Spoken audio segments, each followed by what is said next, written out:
Welcome to The Dark Files. I'm Emily Sweaters. And I'm Kasie Cardigan. And wait, I forgot what I was going to say. Oh yeah. Thanks to my friend Kelly. I am doing one of her topics that she has requested, which is kids that remember their past lives. Ooh. I know. So, full disclosure to everybody that's listening, I had a wedding this weekend, so I put this together last night. So hopefully it works out and it's okay. Yeah. I did know a lot of it because they're like quotes and stuff like that. I am like a lot of it is from the articles that I found, but it's really interesting. So, okay, for my sources that I'm going to be talking about, one of them is from collectiveevolution.com, and then good old wiki. It's Wikipedia. And then UVAmagazine.org, University of Virginia, I think. And then reincarnationresearch.com. Cool. And then, yeah. So it's really interesting. Full disclosure, again, I have performed what is called a past life regression on myself. Recently? No, I think I was in college or something. And it was very interesting. I'm fascinated by past lives. Yeah. Okay, so are you ready, Emily? I'm ready. Okay.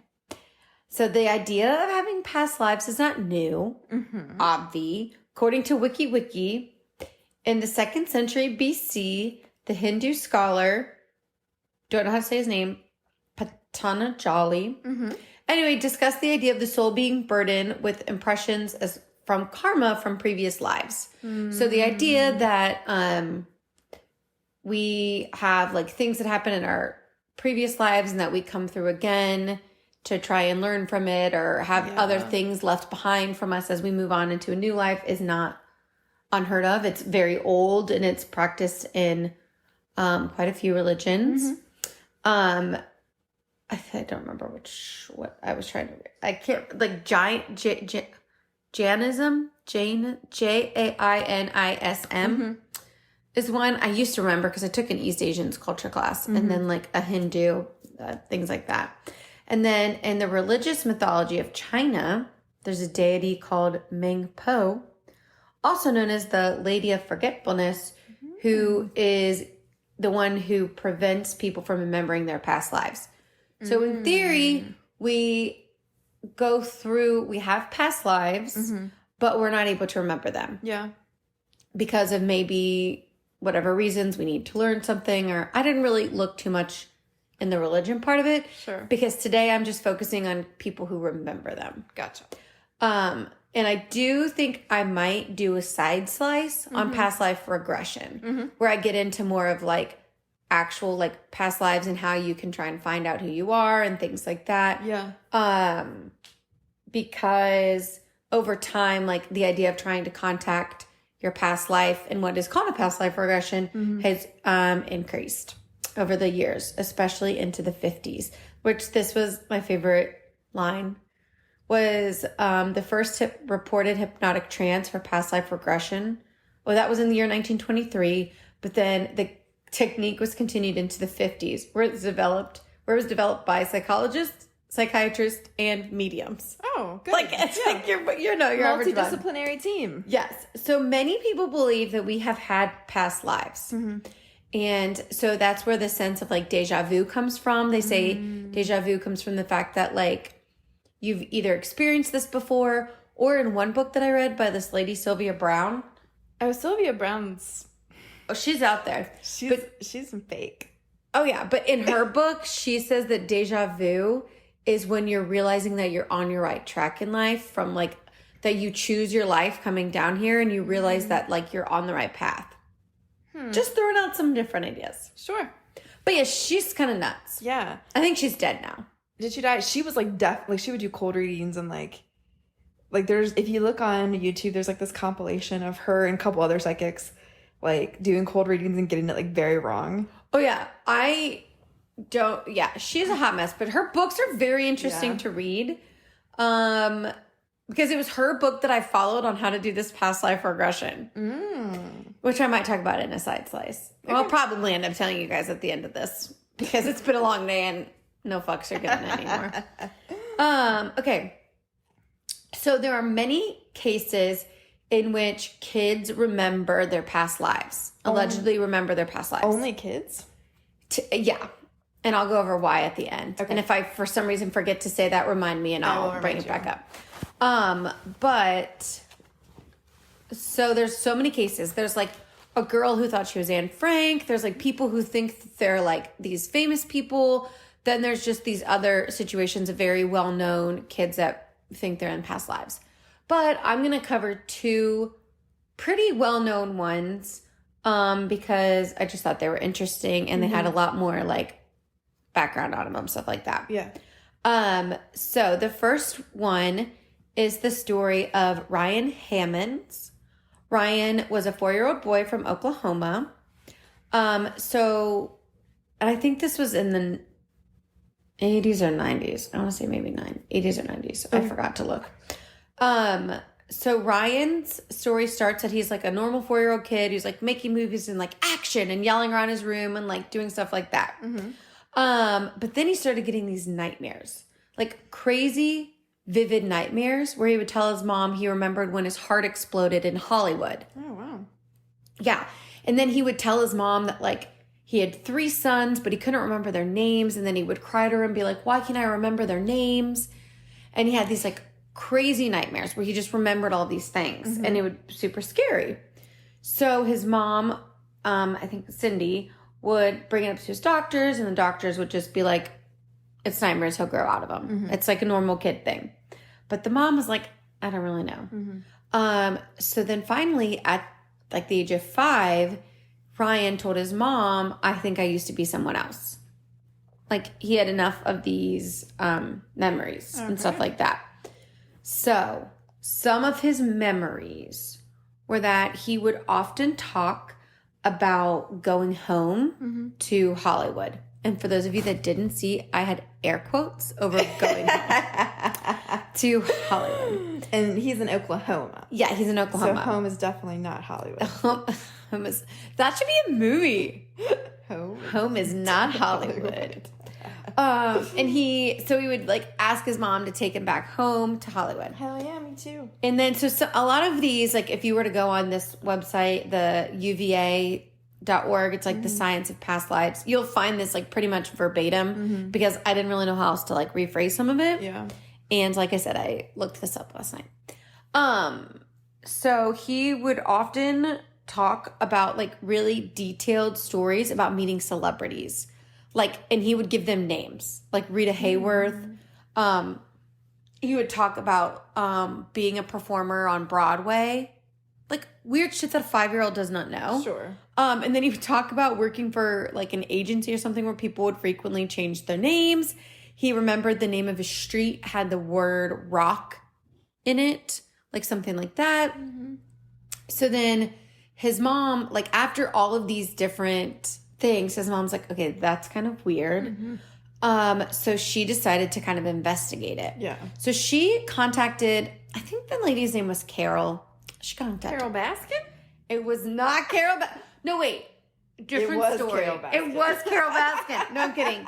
She actually worked with this doctor who will come up later named Dr. Jim Tucker. Okay. But anyway, so Cindy would check out books on Hollywood and like go over them with her son in hopes that it would like do something. Yeah. But she did all this in secret. Like she didn't want anybody to know that she was looking at it and be like crazy or whatever. Sure. So finally, they're looking through these like, and what I imagine are like coffee table books or like big old books and stuff like that. So they're flipping and there is a black and white picture from this 1930s movie called Night After Night. Never seen it. Never heard of it. Not me either. And the kid, Ryan, he's like, oh, he said, quote, or whatever, like, hey, mama, that's George. We worked a picture together, end quote. Like, also, in one, like, with a kid, you're not going to say a picture. Yeah. Like, nobody refers to movies as a picture. Right. That's what they called them back then. Yeah. Yeah, because they were, like, moving pictures. And then, so there's a picture, which I'll have to send to you so you can put it on the Insta. But it's a picture of apparently the guy George, whoever he was, and then all these men. And there's like a man scowling in a trench coat looking at the guy. Yeah. And he's like, oh, that's me. I found me. So he pointed out this guy and was like, that's me. And so then I just think, like, could you imagine as a mom and you're just like, what the fuck? No. Like, what? I'd order a exorcism. What would Ellen Teagarden have done if you'd said this? She'd probably been like, shut the fuck up. That's what Leslie Go would have done. downstairs. I feel like that's what she would have done. Which comes in, like, that comes up later because that's why a lot of people, like, there's not a ton of claims in America because people are like, whatever, shut up. Well, when Lauren was little, she swore to God she saw Tom Hanks at the railroad tracks, and we all just told her she was full of shit. What railroad tracks? Erlanger or Dixie Highway. Okay, but why would Tom Hanks be? She probably was full of shit then. Unless they're shooting a movie. No, definitely. Okay. No. I'm like, does Tom Hanks have any connection to... No. Like, if you said George Clooney, maybe. somewhat believable because his family is from Northern Kentucky. But that one, I don't blame that Probably not. So then Cindy connected with Dr. Jim Tucker, who was a psychiatrist, I think, who was doing work with like past lives in the science behind it and like studying that. Yeah, it's really interesting. So then he helped them research who this guy was. So now that they'd found who Ryan was, they'd found this picture, but the book had no information about who that guy was. It was just like a picture. Right. So, who was Ryan? What if I was like, he was Cary Grant? I was going to guess James Dean. No, I don't think James Dean was in movies in the 30s. Oh, I forgot it was the 30s. Yeah, but that would have been a good one. Okay, so... Is this a name that people know? No. No. Okay. Spoiler alert, no. I'm like, are you going to guess? Building up some climax. No, you're not going to guess who it is. Sorry, guys. Full disclosure, yet again, full disclosure. Due to doctor or pharmacy error, I was out of my anxiety medicine for a few days, and finally the side effects of withdrawal are kicking in today, and I'm like a little out of it. Yeah. Okay. So here we go. Here he is. So the mom confirmed who George was.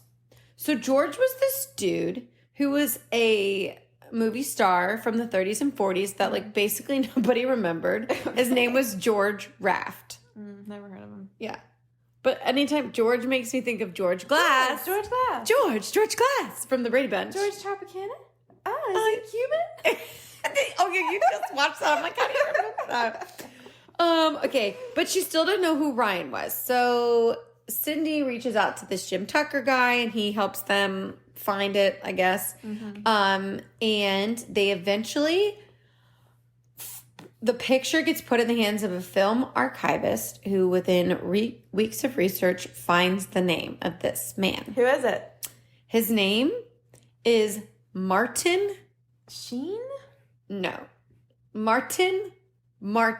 That's a terrible name. It's Martin. His first name is Martin with an I. His last name is Martin with a Y. Oh my god. I'd want Could to you come up with somebody imagine else too? Martin. Like, yeah. That's terrible. So he was like an uncredited extra in the film. So now, the doctor, Jim Tucker, apparently had found this out. Like, he knew who he was. He didn't tell anything to the family. So he goes to visit the family in Oklahoma still, mind you. And he lays out pictures, black and white pictures of women, 4 women. Okay. One of who is intentional. The other 3 are random women. And the doctor tells Ryan, do any of these women look familiar to you? And he points to one and he's like, yeah, that woman looks familiar. It was Martin's wife. Wow. Like, that's crazy. Did you get chills yet? No. Not yet. Okay, I'm determined to have you get chills. Okay. So yeah, he picked that out. They found out who he was. They all travel. They go to California to meet Martin's. Which reminds me of Susu Heck from The Middle. Yeah. So they go to meet Martin's daughter, and she confirms that he did have 3 sons, plus the daughter. Apparently didn't remember the daughter. Yeah. But then he also confirmed a bunch of other facts. So these are the facts that the daughter has confirmed. Okay. That Ryan has said. Okay. This is like, quote, the entire article. Okay. Ryan said he danced in New York. Martin was a Broadway dancer. Mm-hmm. Ryan said he was an agent, like he worked for an agency, and that the people where he worked changed his names. Martin worked for years at a well-known talent agency in Hollywood, where stage names were often created after his dancing career ended. Ryan said his old address had rock, that's air quotes for those of you that can't see, Rock. which is everybody besides Emily that can't see me air quoting in its name. Martin lived at 825 North Roxbury Drive in Beverly Hills. Weird. Ryan had said that he knew a man named Senator Mitch Five. I think it was 5 or Ive. I don't remember if I got Senator 5 or something like that. Martin's daughter said she had a picture of her father with Senator Irving Ives of New York, who had served in the U.S. Senate from 1947 to 1959. And yes, Martin had 3 sons. But apparently the meeting between the daughter and Ryan didn't go great because, this is quote, Ryan shook her hand, then hid behind Cindy for the rest of the time. Later, he told his mother the woman's, quote, energy had changed. Cindy explained that people change when they grow up. And then Ryan says, I don't want to go back to Hollywood. I always want to keep this family. And so that is the first story of Ryan Hammond. So maybe it wasn't really his daughter and he picked up on the energy. Well, no, but I also think it's one of those things where, like, if you're the dad and you're expecting your kid and then you meet this person and they're not the same, you know what I mean? Or she was expecting to see her dad as a little boy. Yeah, or like, I'm sure there's lots of feelings when Yeah. you're like, your dad is gone for so long and then it's like this little boy, he's like, oh yeah, Yeah. I do. I mean, I don't know. I'm sure the boy, and he's also 5. I mean, Right. whatever. Creepy. There's, yeah. Yeah. Creepy. So that's story number 1. Okay. I don't have any follow-up on him because I kind of forgot to do a follow-up. Okay. But I'm sure he's just living his life. Yeah, it's probably Great. out there. And so for the most part, which I'll get into it, so after he turned like 6 or 7 or in a few years, he never really mentioned it, didn't really bring it up, and it just kind of like was gone. Died off. Which I'll explain why in a minute. Well, in a few minutes after I get through this next story. Okay, so this next story I have seen about on a YouTube person. I don't remember which one because I didn't use them to like Yeah. for the sources, but I watched it a long time ago. And they had like also like an ABC or 60 Minutes or something documentary that I had seen recently. So this story is about James Leininger. Okay.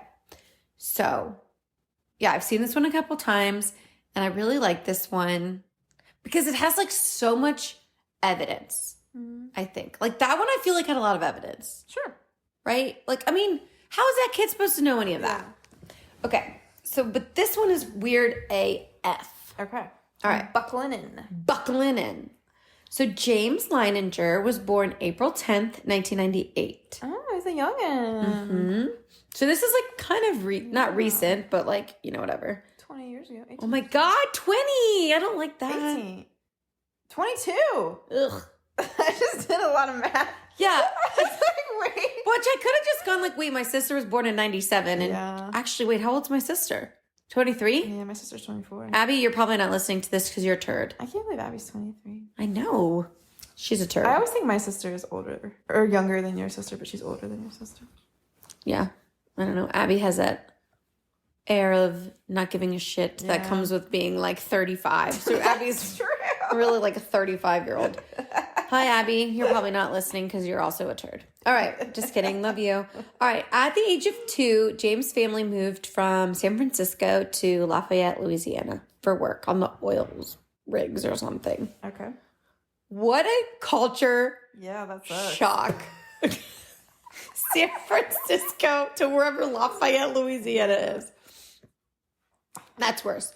Okay, so I'm sure everybody, if you're in Lafayette, I'm sure Lafayette's a great place. Definitely. Send me some of your seafood. Definitely great. So at age 2, James started having these like crazy nightmares. Okay. So there's going to be a lot of quotes on this one because this kid who's 2 is saying this crazy shit. Okay. So the age of 2, Andrea heard her son come through the night. Quote, airplane crash, plane on fire, little man can't get out. So then the mom runs to the bedroom and he keeps going. And then she says that he was laying there on his back, kicking and clawing on the covers like he was trying to kick his way out of a coffin. Ew. Would you not freak the fuck out if you saw your 2-year-old? He's 2. Yeah. He's I'd 2. definitely call the police. Also, I'd be like, wow, how did you learn all of those words? Yeah. Okay. So then that same thing kept happening like a couple of nights a week, like frequently. And then there was another one where the mom said that he was like he was trapped in a plane and he was going like airplane crash, plane on fire, little man can't get out, saying the same thing. And then so finally the mom was like, who is this little man what in this crash? Yeah. And James was like, me. I'd be like, what the hell? Yeah. So then the dad, Bruce, asked him, well, who shot down your plane? The Japanese is his response. So then they're like, well, how do you know it was even the Japanese that shot down your plane? He says, quote, the big red sun, end quote. This is a 2-year-old. There's probably people that are in their 50s that don't know what the Japanese flag looks like. Yeah. To know that that's like that's what it is. the big red sun. Yeah. So his parents were like, WTF? And then they keep asking him questions over time, like kind of to get more information because they're like, it's just bizarre, right? So then his parents were like asking for the names of people in the nightmares or like names that came up. And James said he knew somebody named Jack Larson, who was also a pilot and a friend. And then he would also start to say things that like no 2-year-old would know. He had this crazy fascination with World War II and World War II aircrafts. So here's a few examples of the things that he said during his like past life. Okay. Or like when he was like saying things. Yeah. Okay. He would talk about airplanes. So like when the mom, at one point the mom gave James a toy plane and what looked like it had like a bomb underneath it. And the mom was like, no, not the mom. James was like, that's not a bomb, mommy. That's a drop tank.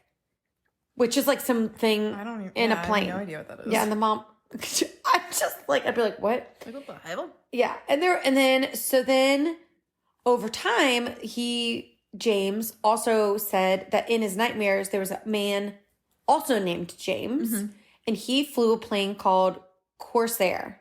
And that plane took off from a boat called the Natoma. And he knew that the Corsair would veer to the left on takeoff and that the Corsair had a tendency to blow tires upon landing.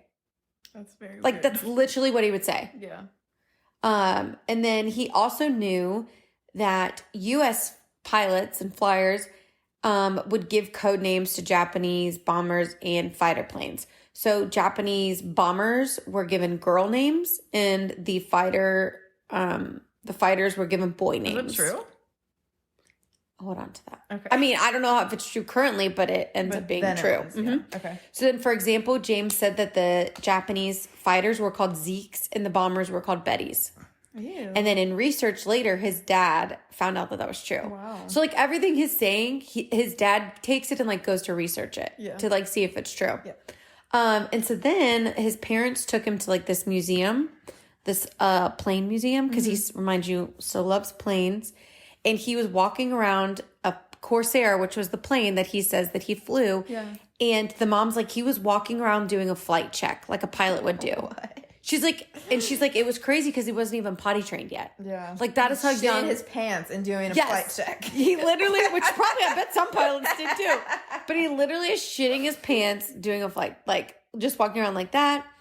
And then, so the dad also got a book about aircraft carriers that were in the Pacific during World War II.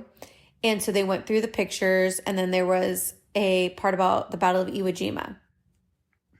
And then James told his dad, that's where my plane was shot down and that's where I crashed. Huh. Yeah. And could you just imagine the dad being like, okay. No. James would also sign pictures, like his signature, as James 3. Why is he signing pictures at age 2? Like, when you're like, if you were to like draw a picture or whatever, or like he would write James 3 on it. Fun fact about me. Okay. When I was in kindergarten, I had terrible handwriting. I still do. And I would... You do not have terrible handwriting. Yes, I do. Okay. I would write my name and it would look like Emmelt. Like the Y. I make the Y like a T. Emmelt? Okay. My parents still call me Emmelt. Oh, that's kind of cute. Emmelt. So, yes, I understand. I like it. Yes. So he would write James 3. Yeah. And then he also had these G.I. Joe dolls that all had different looks. And he named them Leon, Billy, and Walter. And when the mom was like, why did you name them the most like old man names ever? Actually, I have a great-grandpa Walter, Grandpa Wally, who's passed. But he told his mom those were the friends that met him in heaven when he got to heaven. Aww. I know. So like all of this is happening and he's still little. Yeah. So like his parents were like, what the heck? And the mom was way more willing to believe that there was a past life because she had a contact with, this is where the Carol lady came in. So she knew somebody named Carol or whatever. And there was a book. I don't remember what the book was called. Sorry guys, I'm like kind of sucking today. But there was a book and so the mom was like more open to it, but the dad wasn't. The dad was like, I don't think my kid has a past life, whatever. So he took everything and like researched all of it. And he was like not all about it. So he researched the like Natoma and all those things. And it's actually a cool story that came from it was that because of the dad's like research into all of those things, this World War II, like this boat or whatever, he ended up creating like a memorial for the men of the Natoma, which I thought was cool. Is cool. Yeah. So anyway, so who was James? Is it somebody we know? No. No. What if I was like, Emily, it's your dad? No, I'm kidding. Your dad is still alive, so that wouldn't make sense. Yeah, he is still alive. Okay, so Bruce found out that the Natoma had reunions. The people, like that ship, the people that worked that ship had reunions. So he decided to go. And his first one, they made a point in the article to say it was on September 11th, the 1 year after the World Center attacks. So then the dad learned that on the Natoma, there was 18 pilots that died during service in the Pacific. And one of those men was named James Houston Jr. And so remember, little James, as they're calling him in the article, said that his name had been in James, right? And he was trapped in that. Like he was like, little man stuck, can't get out. So this James Houston Jr. died because he was trapped in a burning airplane cockpit. And and another thing that he'd said was little James had said, yeah, something got knocked off my plane and that's when I crashed. Like he said like something specific. And they found out that like that's what happened. Wow. But I'll explain that more in a minute. Okay. So I think I do. I don't remember. And that Big James, he even signed all of his battle pictures James 3 because he was James like the third or like junior or something like that. So he would sign them. Everything is James 3. Interesting. And Bruce also learned that James Houston Jr., James 3, was the only pilot to die in the invasion of the Battle of Iwo Jima. Wow. He died on March 3rd, 1945. So Bruce also found out that the names Billy, Leon, and Walter were also the names of Navy aviators, like pilots who had died before James. And their full names were Billy Peeler, Leon Connor, and Walter Devlin. And the actual hair color, like their actual hair color in person matched the color of the dolls. Oh my gosh. Yeah, like one had a reddish, one had brown, and one was blonde. And they all matched the color of like the people. I know, right? And he also learned that Jack Larson, the name he remembered, was also another pilot on the Natoma Bay. And Larson was still alive. Oh. So Bruce went to go visit him, and Larson confirmed who James Houston was and that he had passed. And like, that's whatever. And so then Bruce, like, this dad is taking research so far, and I love him for it. He eventually finds people, the pilots who saw James 3's plane go down. So Jack Durham, John Provost, and Bob Skelton saw that some sort of shell knocked the propeller off of Houston's plane, which when I forgot to mention this part, but little James, when he was playing as a kid, he would knock propellers off his plane. Like, he would do that just in playing. Oh, okay. And then, like, reenact the crash. Yeah. But they didn't know that's what he was reenacting. But, like, now that they know how he died, that's how it went. So it was James Houston's plane caught on fire, and then Houston went down with the plane. Oh, wow. Yeah. Now, there was one thing that the dad found that was different, but not even really. James had said that he was flying. So when Houston died, James Houston died, he was flying an FM-2 Wildcat, not a Corsair, which is what little James said he flew. Yeah. But then he found out from another pilot, Bruce found out from another pilot, that James 3 actually did do test runs on the Corsair. So he did actually fly it, but he wasn't flying a Corsair when he died. Oh, okay. But he had flown that plane before. Yeah. And the other pilot confirmed that Corsairs would veer to the left on takeoff and blow tires on landings. Wow. Just as the little kid said. That's so weird. I know. This is one of my favorite stories. And I like it because the dad was a skeptic. Yeah. And he like went and he was like, oh no, we're going to research all of this. And so then the mom was able to find like census records of James Houston Jr. And they found out that he had a sister who was living in California. And so Anne, the sister, was 85 years old when Andrea, the mom, contacted her. Wow. And then so they set up a phone call with Anne and little James. And so these are all the things that James said to Anne, and Anne confirmed is accurate. That scared the shit out of me. Oh, sorry, guys. Jackie, my roommate, just walked in. You're okay. Okay, so some of the things that happened. James told Anne that he called her Annie. And Anne confirmed that only her brother James had called her Annie. James told Anne they had a sister named Ruth, which was correct. James said Ruth was 4 years older than Anne, and that Anne was 4 years older than James, which was correct. Oh my God. James reported that their father was an alcoholic and smashed things when drunk. The 2-year-old said that? And that he had to go into rehab for alcoholism. And Anne said yes, that happened. This like 2-year-old is, well, I guess he's like a little older He's now. probably like 3 or Like 4 3 or now. 4. But like, yeah, he went to rehab and he was an alcoholic and he was like... But he probably has no idea of what that means, Yeah, but like but that's what he he's knows saying. it. Yeah. And then James said that Ruth, Ruth, the sister, who was a society columnist for a local paper, was mortified when their mother took a job as a maid for a wealthy family that Ruth was writing about. And Anne confirmed that too. Wow. And James said that he and Anna's children had matching portraits done by the same artist, which were gifts from their mother, whose name was Daryl. And then Anne confirmed all of those statements. She said all of it was true. She was even so convinced that little James was her brother, that she sent little James and James's family all of her brother's remaining artifacts when she died. And then this is quote, a lot of this is quote, but when James opened the box sent by Anne, he sniffed the model Corsair, which was inside, and he said that it smelled like an aircraft carrier. Okay. Yeah. He also, this one was crazy to me. He also, little James told his parents that he had picked them to be his parents. He saw them at a big pink hotel in Hawaii.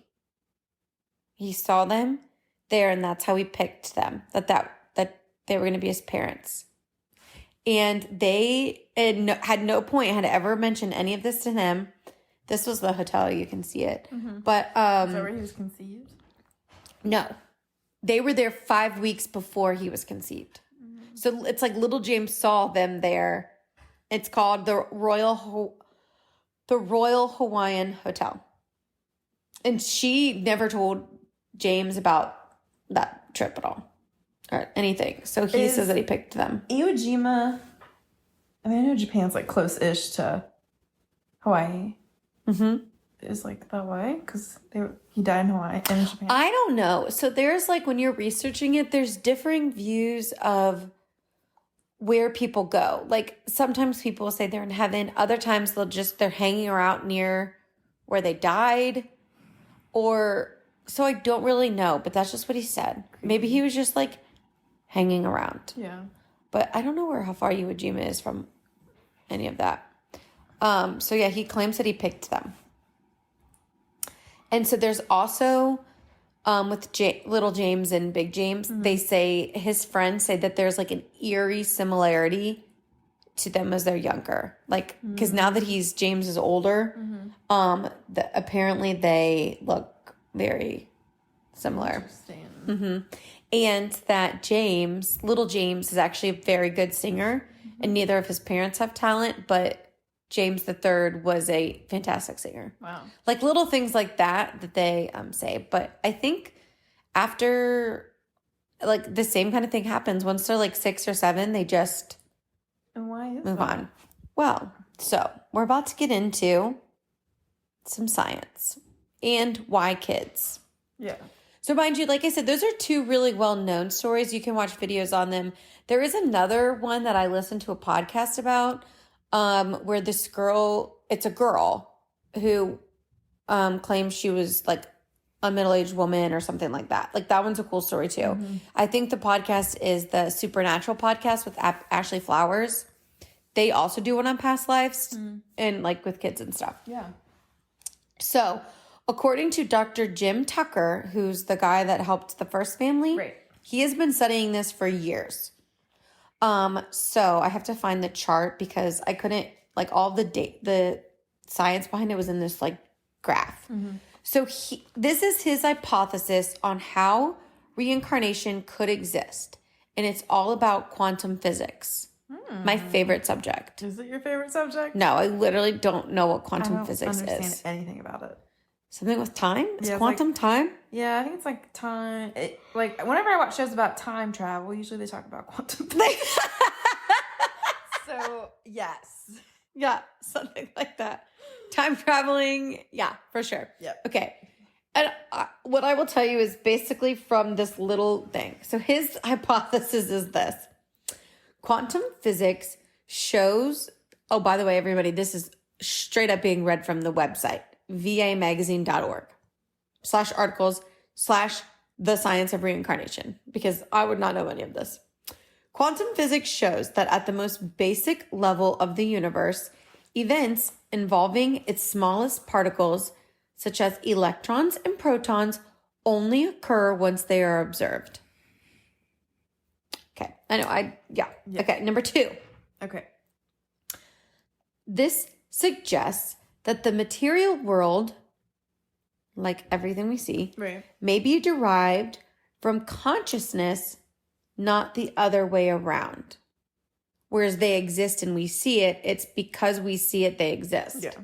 Right? Yeah. I'm like checking with you, right? Yeah, That makes sense? Okay. How I interpret that. Although that idea is debated by many. It is a belief that's been shared by a number of quantum physicists, including Max Planck, the father of quantum mechanics. Oh. Fun fact. Okay. Number 3. If consciousness creates the material world, then it may not be dependent upon that world to exist. Sorry, guys, I got a quote. I got a text. It would follow that consciousness does not depend on a living brain to exist. What? I don't know. I'm just telling you the theory. I feel like in order to be conscious, you have to have a brain. I don't know. I don't know. I get what they're saying. It's like if there's nothing there, if we can't observe something, does it happen or not? I don't know. And then number 4, if consciousness doesn't require a brain, it may continue after the brain stops working. It could then get attached to a new brain and continue on in another life. I don't know anything except for what I literally just read that. Yes. So I don't know if I understand that. Questions I have that you do not have to answer. Because I probably can't answer them. Is like, okay, and I'm getting into, at my place of employment, when we get bogged down into the details about something, which we do a lot because we're therapists, we say we're getting into the teeny weenies.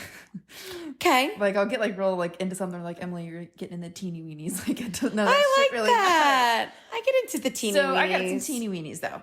Okay. My teeny weenie is, okay, so, like, you die, but your consciousness is still floating around. Yeah. Okay, so then it picks a new brain to attach to, and that's how, like, James 3 got into baby James. Yeah. Okay, but at what point does it pick the brain? Like, at conception? I don't know, because then you also have the idea of where does it come into if you have these people saying they saw them in heaven? Exactly. Then in that point, it seems more than just a consciousness, and it's like a soulful spiritual thing. Yeah. I don't know. And this is what he says. I'm looking at the website, and maybe if you read the article, it might make more sense. Mm-hmm. Doesn't make more sense to me. It probably wouldn't make more sense to me either. So, but he says this is a hypothesis. Okay, guys, sorry. Not really sure where I ended at, but my sister just called me, so I'm reading a quote. Okay. Abby, thanks a lot. You ruined everything. Okay, so anyway, so he says it's much more than a hope. It's having direct positive evidence for a theory can have value, even if negative evidence against it is not possible. Yeah.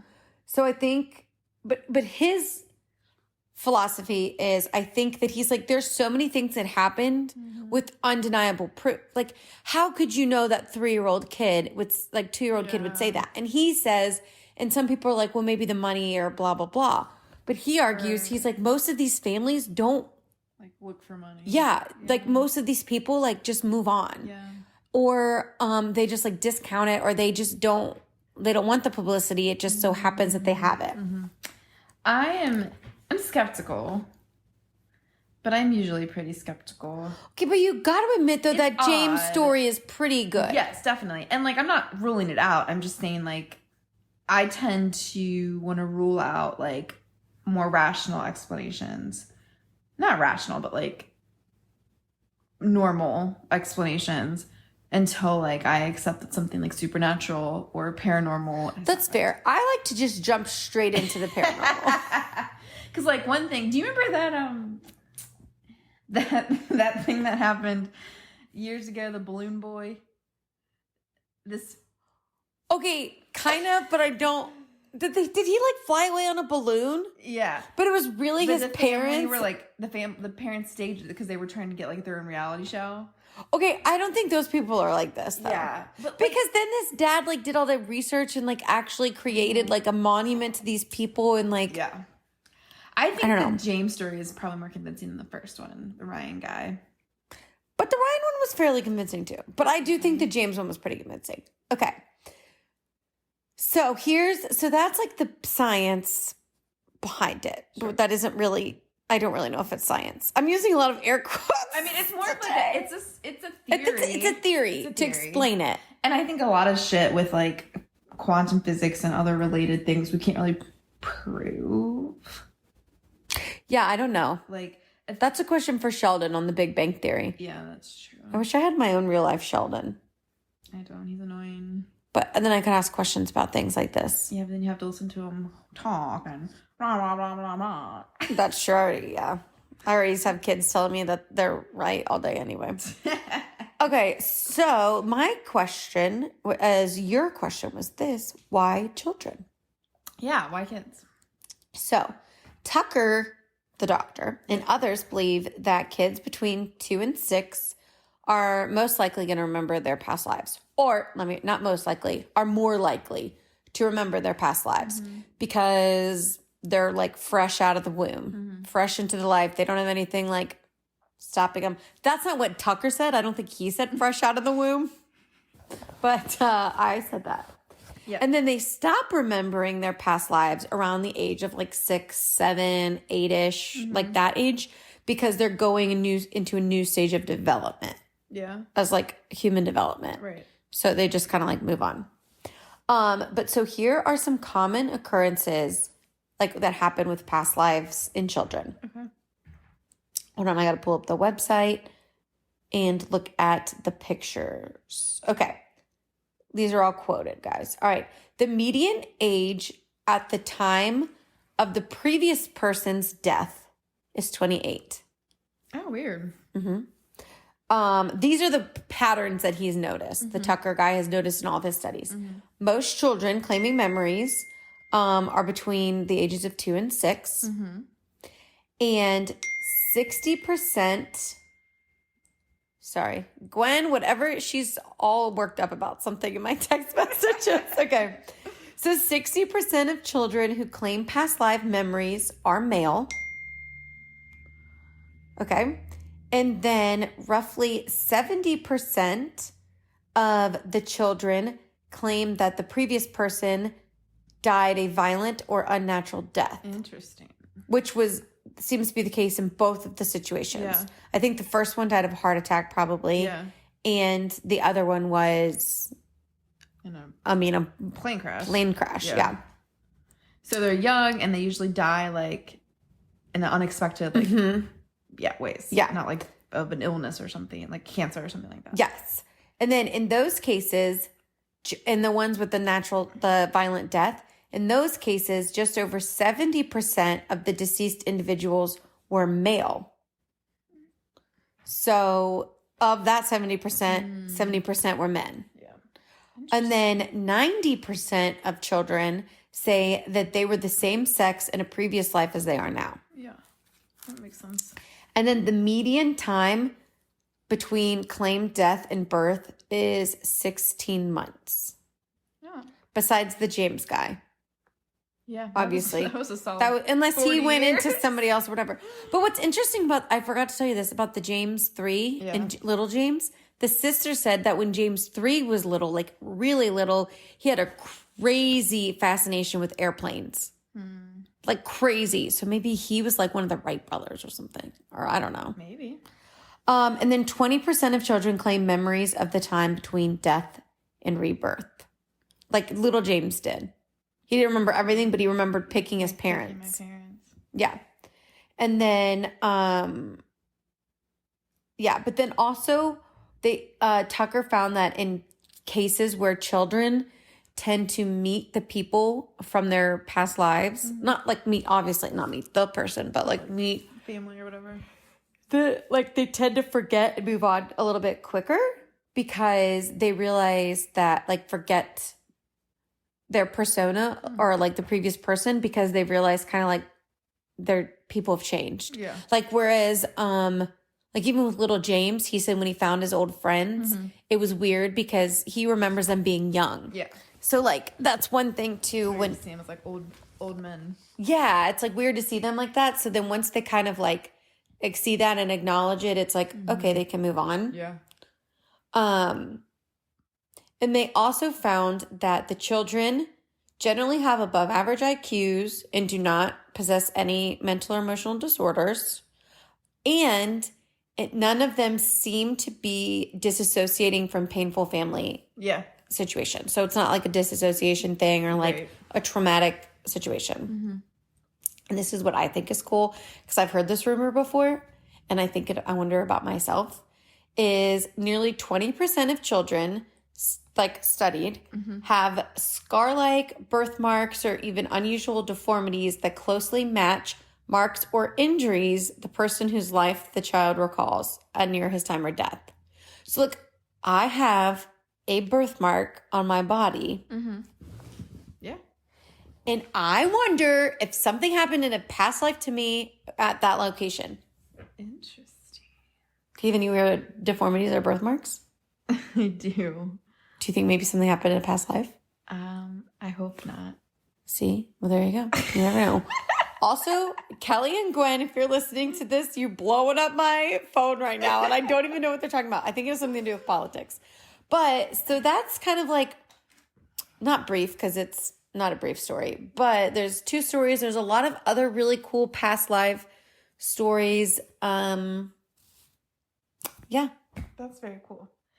And I'm the Scully. I'm pretty skeptical about things. Yeah. But I do think it's just like, I agree, like, it's bizarre. And there's not any other really explanation to Like, how these kids especially the stuff. little James one. Yeah. Like, how would you know that about I bet World War II history people don't even know that they call the fighter pilots different things versus the bombers. Right, especially as like a toddler. Like, especially as a 2-year-old. And it's not like the parents had any interest in World War II. Right. Well, until this started happening. Yeah. But yeah. So, big good one. I know. That was fun. Yeah, isn't it interesting? Yeah. Shout out to Kelly Hop Yeah. for that recommendation. She's asked for it like a couple weeks ago, but then Halloween happened and I wanted to get like the murder and disappearance and stuff. Spooky spooks. Yeah. But you should do a side slice on your past life regression. I think I should. Well, I'll just tell you guys now what I had. And then maybe for a side slice, you could do one on me. Yes. Do you still have your Sylvia Brown book? No, but it was really okay. This is a spoiler alert on the side slice. But it's like, so you had to like go by your name. There was like, when you Google past lives, it'll literally just be a whole Google page of 50 ways to know you were in a past life or like how to find who you were in a past life. But so this one was really weird because Sylvia Brown was kind of weird. And she said there's this like hall of records where everyone has a blueprint of their life. And so basically what you do is you close your eyes and like get into a super meditative state and then say your name that you're called in your this life over and over and over and over and over again. And then like it'll come to you. Okay. And you did that? Yeah. What did it say? Okay. Well, I need to do it again because maybe it was wrong. And you know I do have a very, very overactive imagination. I tend to go a little overboard Yes, on I do know things. that. But it was like, okay, I feel like everybody's going to make fun of me. Nobody's going to make fun of you. Okay, but people are going to... All of our 30 downloads. I know, our 30 downloads, but I feel like people are going to text me and be like, Listen, Casey, are listeners. you freaking high? In the beginning, we were getting like 100 downloads per episode. Yeah, Y'all guys. are down to 30. Pick it up. Yeah, this is group participation. Yeah, everyone needs to participate. Anyway, okay, so I got the name Nancy, and for some reason I just felt like I was like this like housewife with 2 sons, Okay. which is Like during what time period? like the 50s, Okay. which was weird. But then I also got like and it was a picture. It was like in one of those like dresses too. Mm-hmm. I couldn't tell what I looked like though. Was your hair blonde? I couldn't really see Mm. who it was, but I had 2 sons. Mm. In this What were their theory. names? I don't know. I couldn't remember their names. I just knew I had them. It was just like, I can't explain it. You just know. You just had them. But then I also got the glimpse of like a soldier. Mm. You probably were like a war wife. No. Like then I also was a soldier. Oh, you like were it was a soldier. soldier's like an outfit, not costume, because they're like uniforms. Sorry. As I have a costume closet. So those are the 2 things that I got. And then I think somebody came home. It was when I was living at my mom's house. Yeah. I haven't tried it since then. You But should try it again. I should. I wonder if Nancy will pop back up. I would probably be like a milkmaid or something. No, that's not what you were going to be. I probably was like milking the cows and getting kicked in the face and stuff. Yep, that's you, Emily. Milkmaid Emmelt. Milkmaid Emmelt. Emmelt, where's our milk? Oh my god, that's hilarious. No, but you should do it though. I'm down to do it. Okay, but I don't know how to hypnotize you though. I don't feel like that's ethical. That's part of the thing with past life regression. If I give you consent. All right, guys, if Emily gives me consent and I hypnotize her, everyone here right now is listening. That says Better download it on Patreon. yeah. But no, wait, I should do that. Let's do that. Okay, okay, so in my high school, at our after prom, they used to bring in a hypnotist. Did they do this at your high school?